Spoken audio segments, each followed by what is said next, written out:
This press meeting, Isma Olaxes, commonly known as Isma Karibu, has been arrested and charged to court with offenses of offensive communication,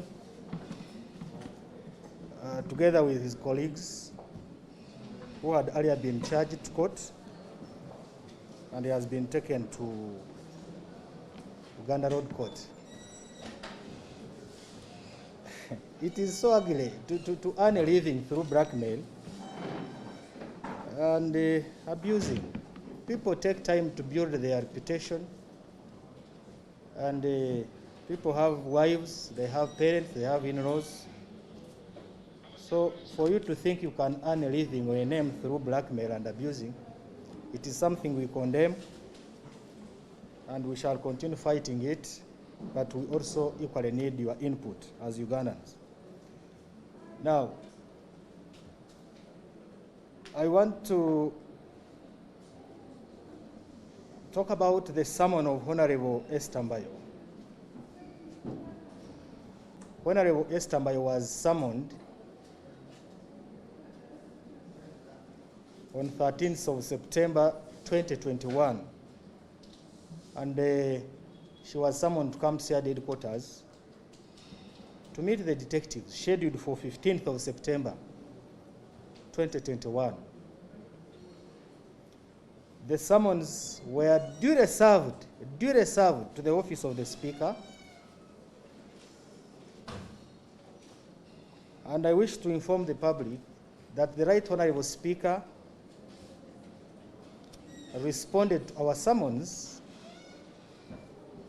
immediately and indicated to us that the Honorable Member of Parliament was out of the country for official duties. The Right Honorable Speaker guided that the requested member, the summoned member, could report at CID headquarters at any date that was beyond 20th of September, because she was out of the country for official duties.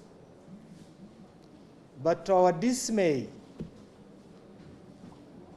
the Member of Parliament, while on the floor of Parliament, of course used her immunity to blatantly lie to the public that she was harassed at CID headquarters. I want to clarify that Honorable Mbayo has not been at CID headquarters, and therefore there is nobody who has harassed her as she tried to insinuate. Of course, we know it's a trick of recent that some people who are allegedly in conflict with the law tend to divert us by creating some excuses, but unfortunately Ugandans know what is true.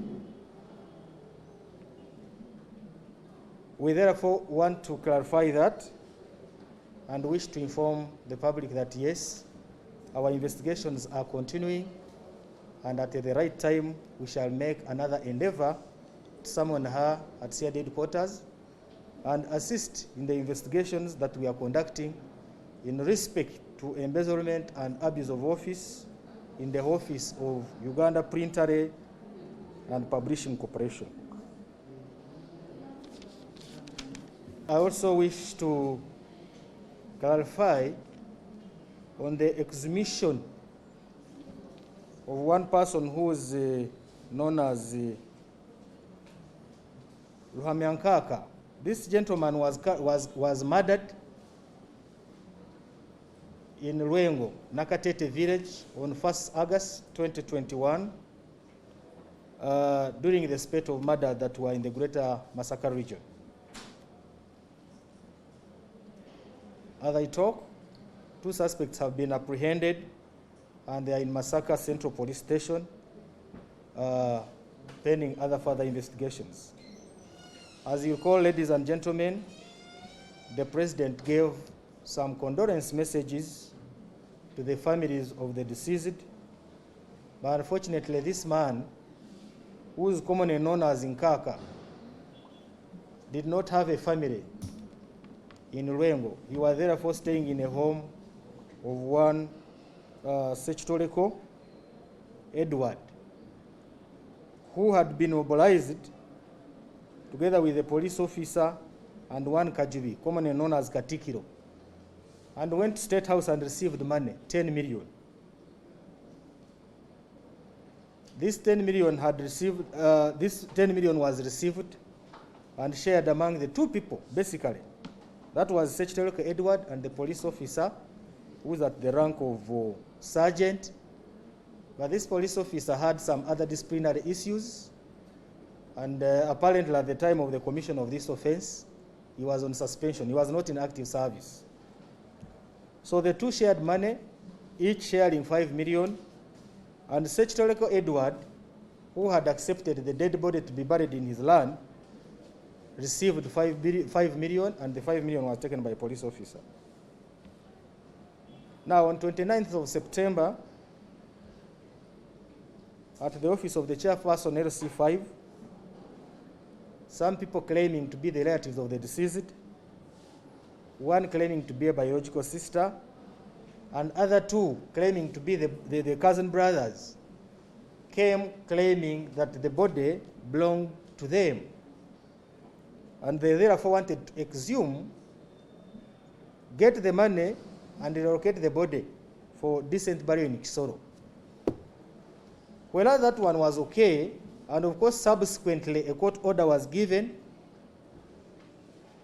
The challenge is, how does police believe that these are legitimate relatives? And that is the stalemate which is there. Police, we are not wizards. We don't feast on dead bodies at all. And that is common knowledge. But we want justice to be dispensed. You are coming out, you are saying, yes, the deceased who is buried here is my brother, is my cousin. And the police is saying, fine, that's okay. We actually want this person to get a decent burial, but can we profile you? So we are trying to engage them to prove to us scientifically that these are legitimate relatives of the deceased through DNA profiling, so that we avoid the future inconveniences.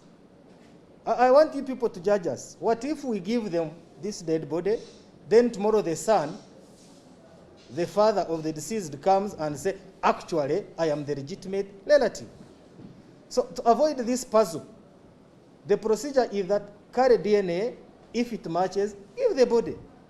The good news is that we have so far recovered the 5 million, which had earlier been taken by the police officer, who is still on run, but he has sent his proxy. Of course, the argument was that, why don't you arrest and detain the proxy? Why? Why would we arrest him? He has at least delivered this 5 million. In any case, he could also steal it. So we have recovered it, we have it. We also intend to recover the remaining part money from Sekitoleko, and we give it to the right people. So it's very unfortunate that the thing has been politicized, and as I talk, there is a pending riot. You wonder why riot? Why riot? Police is saying, let us have the right people. It is a very simple thing to do. But for some interests unknown to us, people are just making it kugaziwa. Ladies and gentlemen, that the Directorate of Criminal Investigations Directorate, a disclaimer, this is not for news. I had my friend from NBS still calling CID Criminal Intelligence Department. No. CID stands for Criminal Investigations Directorate.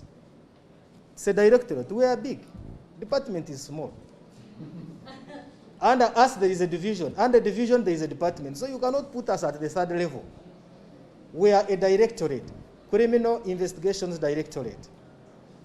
I have also heard some reporters addressing us as CIID. No, we are a CID Investigations Directorate. And for your information, it has a bearing on some of the correspondences you write to us. I have been to court last week. If I write to a department or an institution and they respond to us as CIID, that evidence may not be even tendered in court. Because the magistrate will say they wrote CIID, but for you are here representing CID. So the I was removed and given a directorate. That is the Directorate of Crime Intelligence. which is doing incredibly very well. So CID, Criminal Investigations Directorate, has in detention a gentleman called Serwada Jensen. Serwada Jensen is 30 years and is an employee of Uganda Driver Licensing System, this institution that replaced the first technology.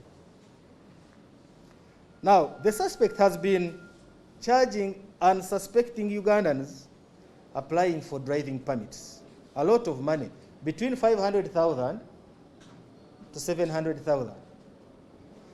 Getting a permit, if it is a learner's permit, it does not even go beyond 100,000. If it is the permit, it's around 230.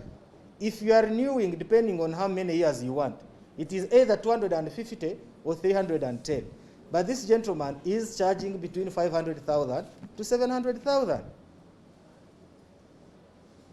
Yes, although the permits have been given to these applicants whom he con of money, but what is the danger? Now, this is where there is a danger. He charges the money, he gives them fake introductory letters from non-existing driving schools. He also gives them non-existing medical documents.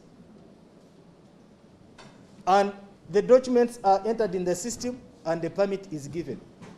My senior sister here, Farida, has indicated that we registered in September 250 deaths.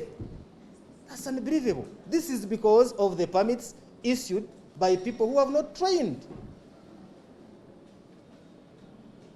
These people who have got permits, and we have actually identified that 270 people have been issued permits by this man. Valid driving permits, but fraudulently processed. This is a danger, it's a time bomb. You and I, or even our relatives, will be driven by these people who have not been tested. A lot of fatalities will be registered. So we are working with the employers to ensure that all the people who received 270 driving permits are called off. They are called back. The applicants retested. If they fail, then they go through the normal procedures. If they pass, that's their luck. Because we cannot afford to have 270 driving permits issued to people who have not been tested. So this gentleman will also be charged in courts of law, and the investigations are complete. And we want to condemn this act. I think that's all.